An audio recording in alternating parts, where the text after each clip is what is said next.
What's up, guys? We're back with another video. So in a previous video you guys saw me ride with real Jesse Peterson here, and today he is actually going to be passing this rare Husaberg on to me. We're going to try to get it fixed up, and he was nice enough to sell it to us for $100. So I'm gonna let him talk a little bit about it, and then we'll see you back at the house.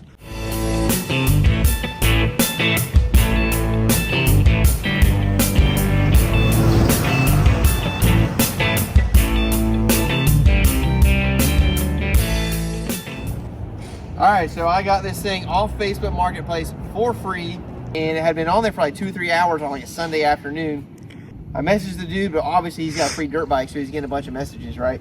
So I looked up his name on the county appraiser site, found an address, and I showed up to his house. And long story short, someone else was supposed to be on the way. Well, they never showed, so I got the bike. It's in pretty good shape. I think I was maybe the third or fourth owner, and we got a bunch of documentation, like, which is crazy. We've got a whole binder for this thing of all kinds of stuff, like faxes to Makuni America Corp. So yeah, I mean, I went through it. It's in really good shape for the year, and I mean, I got it running, and you know, this is a pretty rare bike, and you know, it's hard to get parts for. So I mean, I got it running. I did my video with it, and I figured I'd give it to Corey here, and you know. Actually, I say give. I'm charging $100. That's what I gave the dude that gave it to me. You're basically giving it to me. Right. I gave him $100 because I was like, hey, you know, thanks for, you know, give it to me, you know. I don't need anything for free, right? Corey showed some interest in it. He commented on the video, and I was like, hey, you know, take this dirt bike. Get it out of my hair. I'm tired of dealing with these people on Marketplace. So, I mean, it runs pretty good. It's got a funky carburetor. Some guys were commenting on my video that this carburetor is off of a snowmobile, and it's like actually for a two-stroke. So I don't know, it's also got this funky frame boot situation going on in here. It goes into here, and then there's a filter alongside the frame. So there's lots of funky things about this thing, and the engine's good. The engine runs good. I like to be able to fix things when they break, so well, hopefully Corey doesn't break anything. No, well, I hope not. And I appreciate you letting us take it off your hands. We're going to try to get it fixed up and maybe brought back to life a little bit here. And we'll hopefully get this thing back to its former glory. Well, as you can tell, we finally got back home with the $100 rare bike that we purchased from Jesse. I'm super excited to get to work on this thing. Just looking over it a little bit, there's several crazy parts and engineering on this bike. So let's look at that a little bit, and then we're going to look at some of the documentation that came with the bike, because if you're like me, you like the manuals and all that kind of stuff, especially on these older bikes. So let's review everything, and then we're going to give this thing a quick wash. So just from the initial first look, the thing that stands out to me the most is this bike is a left-sided kickstart, and your chain and sprocket is on the right side. That's not something I've ever had before, so it's definitely something I'm going to have to get used to. But from what I've heard, you just use your right foot standing off the bike to kick it over, so it shouldn't be too difficult. Another thing, it has a crazy double header and interesting exhaust. If you look here, the exhaust itself actually goes into the frame here. Something I've never seen before and pretty unusual. If you come up here, the exhaust itself is pretty crazy too. It comes up to this angle, and then I think the OEM exhaust stops here, and then the original owner had put in this aftermarket tip.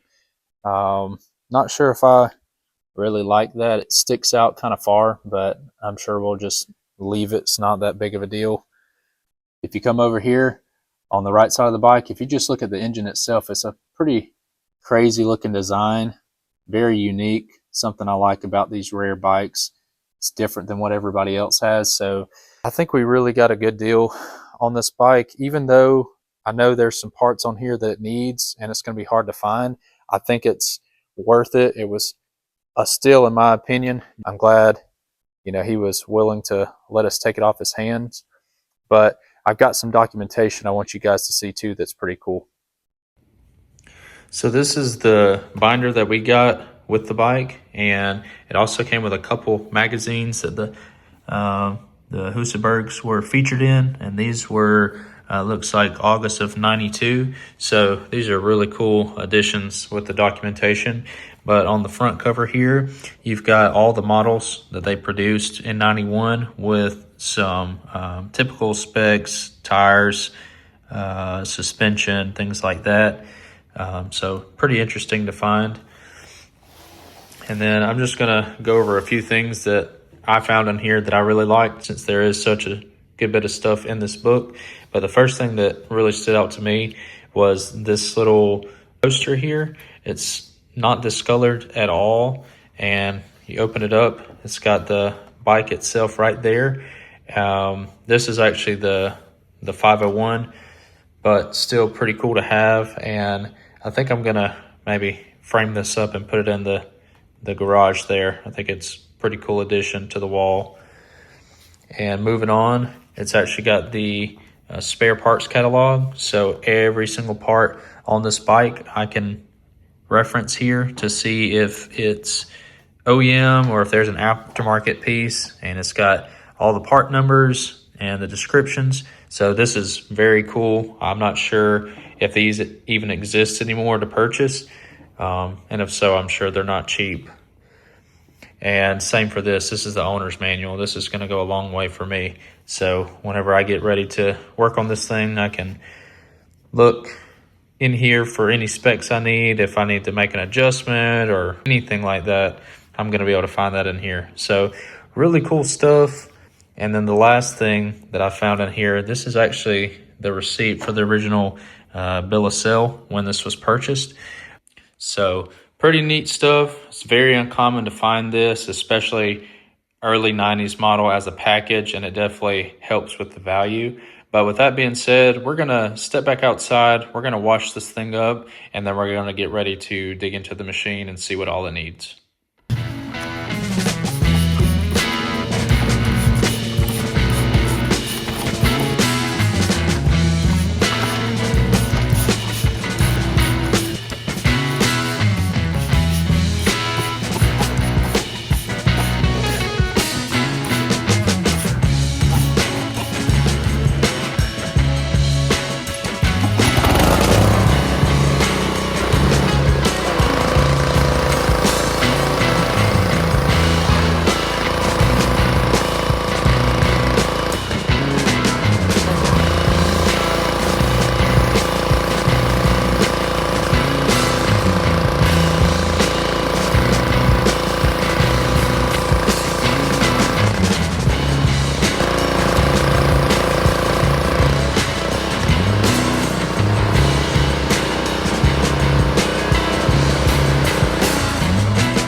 So we got it all washed up. We got the grease and grime off the engine here and all the parts. Let's go ahead and get it inside. We're gonna remove all the plastics, the gas tank, and we're gonna go over all the things that I wanna fix and all the parts that we're gonna have to get for this thing.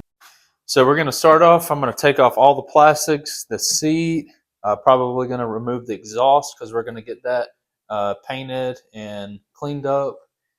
Yeah, everything's pretty much going to come off. We're going to leave the carburetor because in Jesse's video, I saw him clean the carb. So I'm pretty sure that's clean. I think we have a fuel delivery issue getting to the carb. So we're going to take a look at this tank. It's got a fuel pump. So that may be an issue for our fuel delivery. But let's get everything removed, and then we're going to start digging into the machine.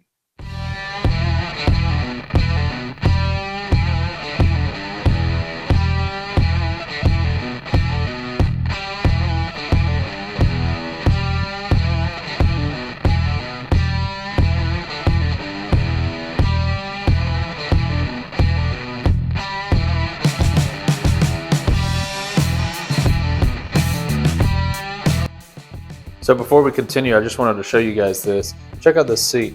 So it actually connects by 2 bolts here versus in the back like a lot of other bikes do, other brands. But if you look, when you pick this thing up and take it off,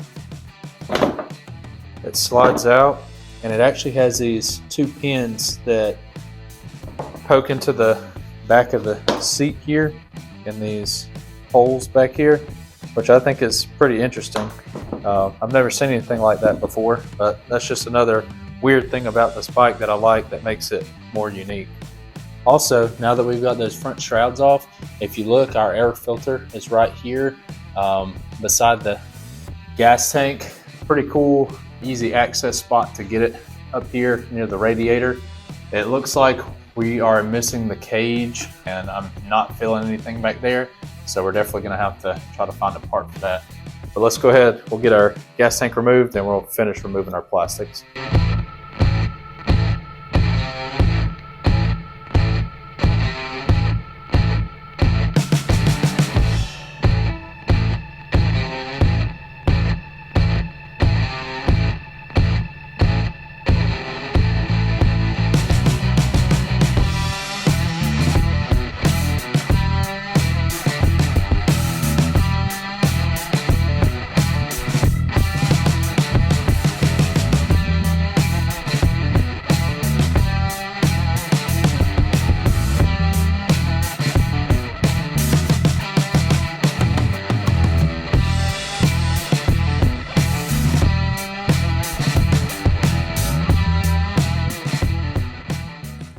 All right, so I got everything removed that we wanted to take off the bike.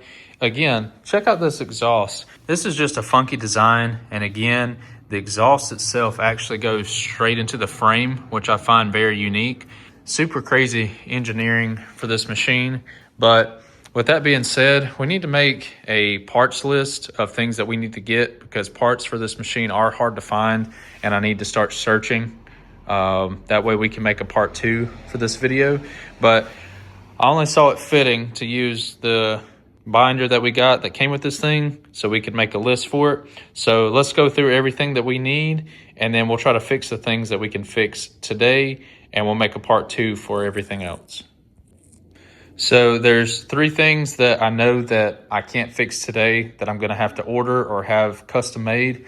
The first thing is the chain guard down here. It's broken off and I need to go online and try to source a part for that. So we'll add that to the list. Also, the decompression lever, when Jesse was recording his video, it snapped and we need to get that replaced. I don't necessarily need the decompression lever, but if I'm gonna be keeping this bike, I'd really like to have it just to make the bike complete. And then the last thing, and this is just a personal preference, and I think I can get it made. I'd like to have a decal on the front of this headlight that will match everything else. So I thought about doing yellow decal with a blue outline, just as these are, because I already looked online for an aftermarket replacement for this headlight. Chirby's does make these, but the only color that it comes in is white with a yellow decal. So unless you guys know of another place that I can buy a new replacement for this, we're just gonna have to make do with what we have. And I hate that because it's broken down here and it's missing a section on the bottom here, but it is what it is. I'll try to do my best to get it looking as nice as possible. But we'll go ahead and add those to the list here. All right, we got those added. And then 2 things that I hope to fix today so we can ride the machine is this is the airbox intake that goes from the carb to the frame. And if you look here, this is where it goes here. Again, weird design going into the frame and up to the air filter here. But if you look, this thing is wrapped in some kind of, I don't know, it looks like electrical tape or some kind of material, I'm not sure. But if you look inside there, there's cracks and everything. So I'm assuming they tried to fix it the best way that they could at the time.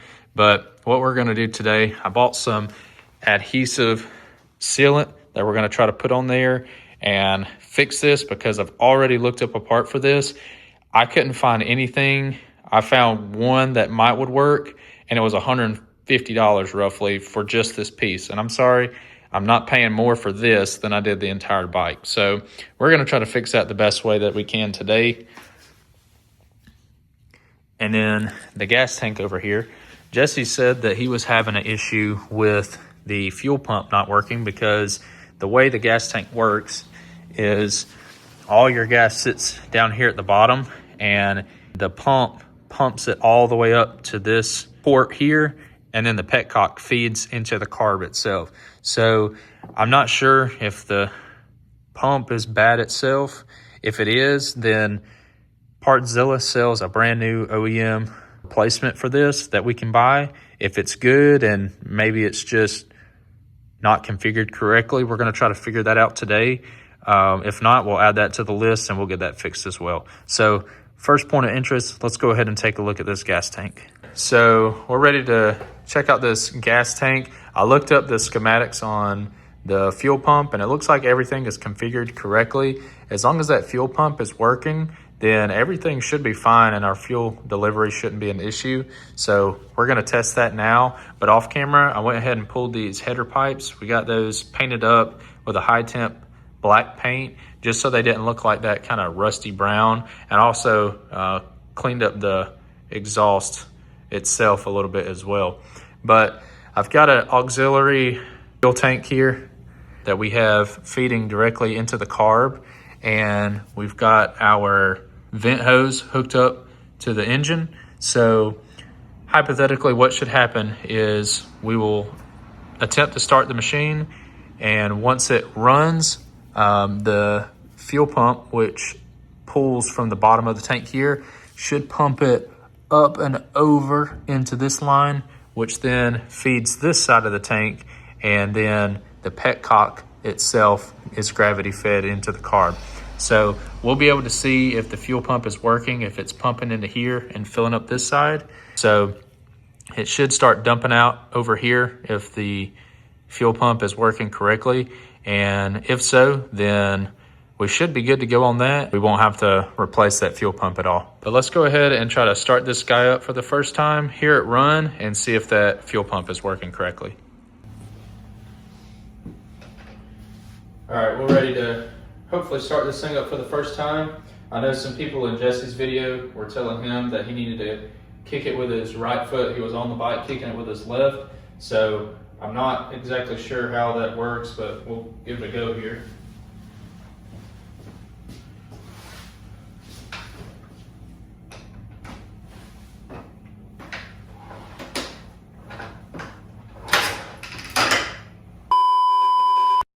I'm just kidding.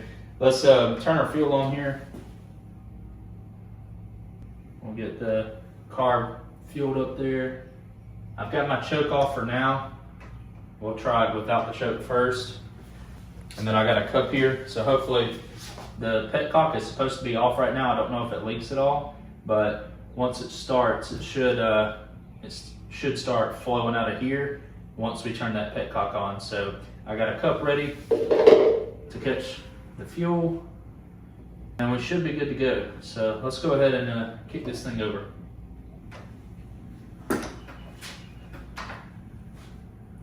So we'll get it to top dead center, and then we got to get it just past, I think.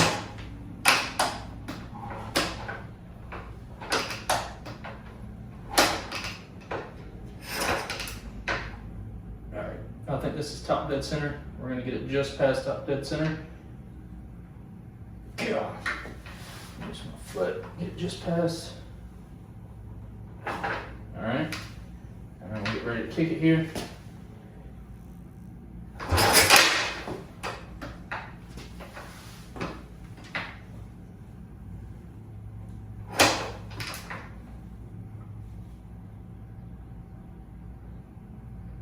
All right, that's top dead center.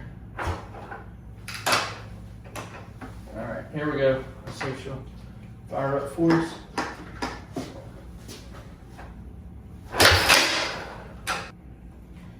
That decompression lever would be nice to have right about now.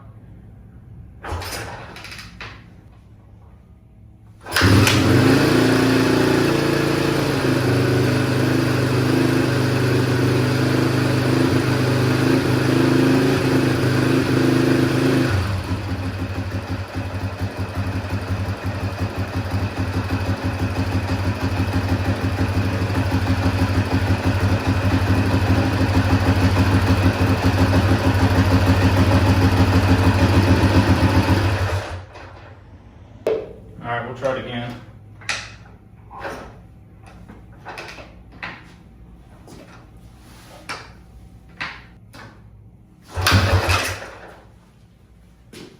Looks like it wants to go.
So we got it started up here, and you can see the fuel pumping in there, but nothing's coming out of the petcock.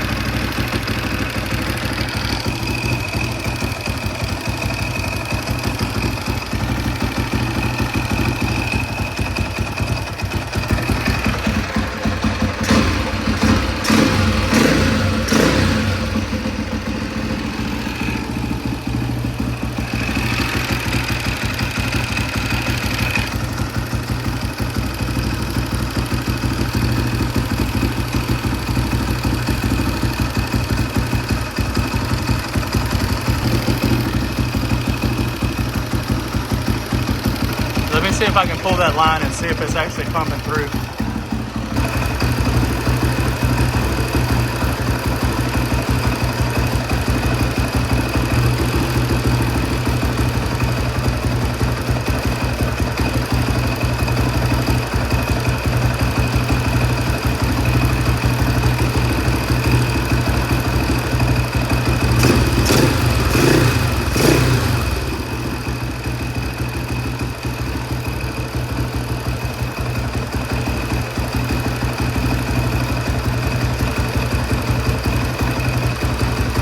So as you tell, it doesn't look like the fuel is actually pumping strong enough to pump through the line. So I guess we're going to have to replace that fuel pump. So yeah, as you can tell, I don't believe that fuel pump is working. I think it's working a little bit, but it's not fully pumping the fuel up and has enough pressure to fully feed into this top portion of the tank. So we'll have to add that to our list. Like I said, that part's on Partzilla for only 40 bucks. So not a huge deal. We'll get one of those ordered up and I'll get it added to the list. But while we wait on that, let's go ahead and work on our intake boot. Since we've already got the stuff to repair that, we'll get that taken care of.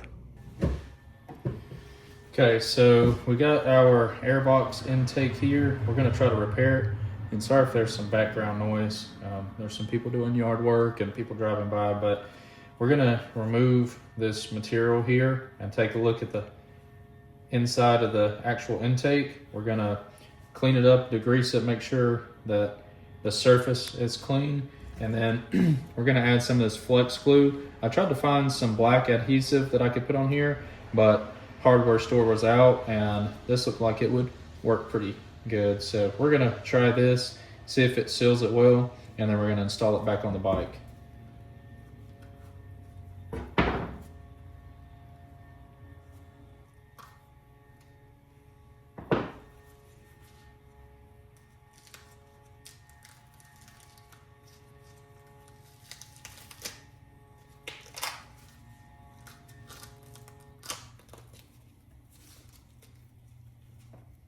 Oh man, this thing's cracked pretty bad.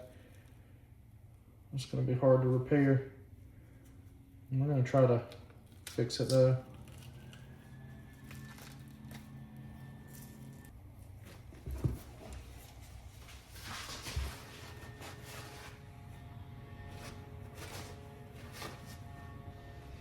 See that right there is terrible. I don't even know if that's gonna be repairable. I hope this stuff at least seals that gap and gives it some better support, but I mean, this thing is cracked everywhere. All right, I got it cleaned up the best that I could. All this extra stuff is not really that important as long as the surface of the cracks are clean. So we're gonna go ahead and apply this sealant, see if it'll bond it together, hold it up, and then we'll give it 24 hours to actually cure before we test it out and see if it prevents any air leaks.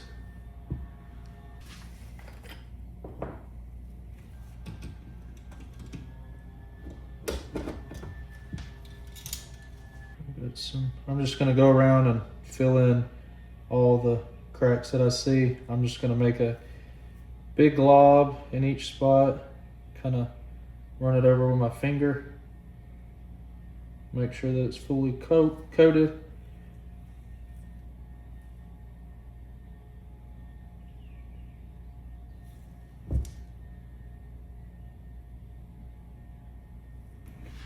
So here's the final product. It looks pretty ugly. I just tried to coat it really thick over any spot that kind of had a crack or, you know, looked like it might be prone to crack. But I just wanted to be really safe to make sure we didn't have any air leaks and that the car was completely sealed off. So we're gonna let that cure for 24 hours and then we're gonna get it reinstalled back on the bike.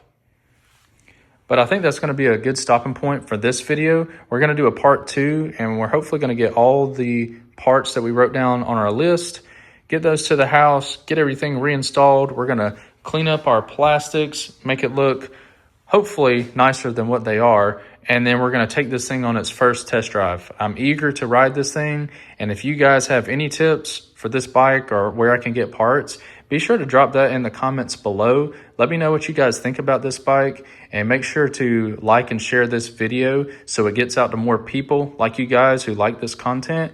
And if you haven't already, make sure you subscribe. I try to put videos out at least once a week, so I've got a lot more content coming for you here soon. I appreciate you watching, and we'll catch you in the next video. Thanks, guys.